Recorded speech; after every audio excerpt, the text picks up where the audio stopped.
Jadi anak-anak sekalian, pada pagi hari ini kita kembali bertemu dalam pembelajaran IPS. Pak harap bertemu anak-anak sekalian dalam keadaan sehat. Anak-anak, pada pagi hari ini kita akan belajar tentang kedatangan bangsa-bangsa barat ke Indonesia dengan kompetensi dasar, yaitu menganalisis kronologi, perubahan, dan kesinambungan ruang dari masa penjajahan sampai tumbuhnya semangat kebangsaan. Dengan tujuan pembelajaran, yaitu yang pertama, menjelaskan latar belakang kedatangan bangsa barat. Dan yang kedua adalah menganalisis kedatangan bangsa-bangsa barat ke Indonesia. Kita bahas yang kedua, kedatangan bangsa barat ke Indonesia. Yang pertama adalah kedatangan bangsa Portugis di Maluku. Perjalanan bangsa Portugis mencari sumber rempah-rempah diawali dari kota Lisabon, Portugis. Itu pada tahun 1486, Bartolomeus Dias melakukan pelayaran pertama menyusuri pantai barat Afrika. Ia bermaksud melakukan pelayaran ke India, namun ia gagal. Portugis mencapai Malaka pada tahun 1511 di bawah pimpinan Alfonso de Albuquerque. Ia berhasil menguasai Malaka dan Myanmar.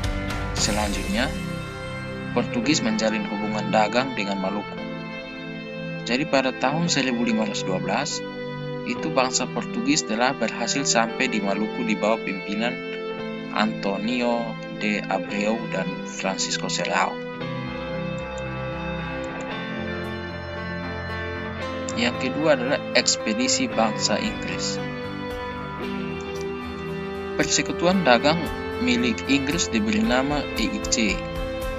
Di dalamnya bergabung para pengusaha Inggris. Walaupun Inggris tiba di Kepulauan Nusantara, pengaruhnya tidak terlalu banyak seperti halnya Belanda. Hal ini disebabkan EIC terdesak oleh Belanda, sehingga Inggris menyingkir ke India atau Asia Selatan dan Asia Timur. Yang ketiga adalah kedatangan bangsa Belanda di Jayakarta atau Jakarta. Jayakarta merupakan pelabuhan penting di Pulau Jawa yang kemudian menjadi markas VOC. Seorang pelaut Belanda, Cornelis de Houtman, itu memimpin ekspedisi ke Indonesia.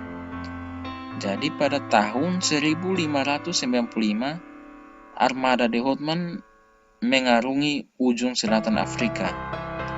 Selanjutnya terus menuju ke arah timur melewati Samudra Hindia. Pada tahun 1596, armada de Houtman tiba di pelabuhan Banten melalui Selat Sunda. Kedatangan Houtman di Indonesia kemudian disusul ekspedisi-ekspedisi lainnya. Dengan banyaknya pedagang Belanda di Indonesia, maka muncullah persaingan di antara mereka sendiri. Untuk mencegah persaingan yang tidak sehat, pada tahun 1602 didirikan VOC atau Perserikatan Maskapai Hindia Timur, yang merupakan merger atau penggabungan dari beberapa perusahaan dagang Belanda. Pangeran Jayawikarta atau penguasa bagian wilayah Banten memberi izin kepada VOC untuk mendirikan kantor dagang di Jayakarta. Selain memberikan izin kepada VOC, Pangeran Jayawikarta juga memberikan izin pendirian kantor dagang kepada EIC milik Inggris. Tentu kebijakan ini membuat Belanda merasa tidak menyukai Pangeran Jayakarta. Gubernur Jenderal VOC Jan Pieterszoon Coen membujuk penguasa Kerajaan Banten untuk memecat Pangeran Jayawikarta, sekaligus memohon agar izin kantor dagang Inggris EIC itu dicabut. Pada tanggal 31 Mei 1611, keinginan VOC dikabulkan oleh Raja Banten. Momentum inilah yang kemudian menjadi mata rantai kekuasaan VOC dan Belanda pada masa berikutnya. VOC menikmati keleluasaan dan kelonggaran yang diberikan penguasa Banten.